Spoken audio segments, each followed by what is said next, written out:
కోటి మందిని కోటీశ్వర్లు చేయాలంటే ఎన్ని కోట్లు కావాలనే? కోటి కోట్లు. నీ బడ్జెట్ ఎంత? నీ బడ్జెట్ ఎంత? 2.5 లక్షల కోట్లు, 3 లక్షల కోట్లు. కోటి మందిని కోటీశ్వర్లు చేయాలంటే అంటే ఇంకెన్ని రోజులు ఈ అబద్దాలు? 2 ఏళ్ళు అయిపోయాయి. కోటి మందిని కోటీశ్వర్లు చేస్తా అన్నాడు. ఆడపిల్లలు లగ్గం చేసుకుంటే కేసీఆర్ ₹1,00,000 ఇస్తుండు కదా, నేను తులం బంగారం ఇస్తా. వచ్చిందా అవలకన్నా తులం బంగారం? ఇంకా చెప్పుకుంటా పోతే ఒకటి కాదు. ఇక చదువుకున్న వాళ్ళకి స్కూటీలు ఇస్తా.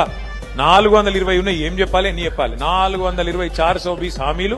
నోటికి వచ్చిన అడ్డమైన అబద్దాలు చెప్పుకుంటా సంపుకొని మొత్తానికైతే ఇవాళ గద్దెనెక్కి కూర్చున్నాడు. కూర్చొని ఏం చేసిండు మరి? 2 ఏళ్లు మీకు నెలకు ₹1,000 ఎత్తా అన్నాడు. నెలకు ₹1,000, 24 నెలలు అయిపోయాయి. నెలకు 1000, 6.5 లక్షల మంది ఆటో డ్రైవర్లు అనుకో.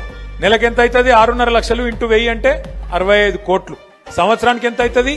780 కోట్లు. 2 ఏళ్లకి ఎంత అవుతుంది? 1560 అట. ఆగానే చెప్తాడు, నాకు లెక్కలు రావు, ఆయనకు బాగానే వచ్చు. 1560 కోట్లు. ఇలా ఆటో అన్నలకు రాష్ట్రంలో రేవంత్ రెడ్డి ఎంత బాకీ ఉన్నాడు? 1560 కోట్లు బాకీ ఉన్నాడు. యాది పెట్టుకోరు మీరు. కాంగ్రెస్ వాడు మళ్ళా ఓటాడితే చెప్పాలి, బిడ్డ బాకీ ఉన్నావు, అదేవాడు కడతాడు రా అని అడగాలి. ఒక్కొక్క ఆటో మీద ఎంత బాకీ ఉన్నాడు? 2 ఏళ్లకు 24,000, నెలకు ₹1,000 చొప్పున 24,000 రూపాయలు బాకీ ఉన్నాడు. రేవంత్ రెడ్డి ఏమనుకుంటాడు ఎరికేనా?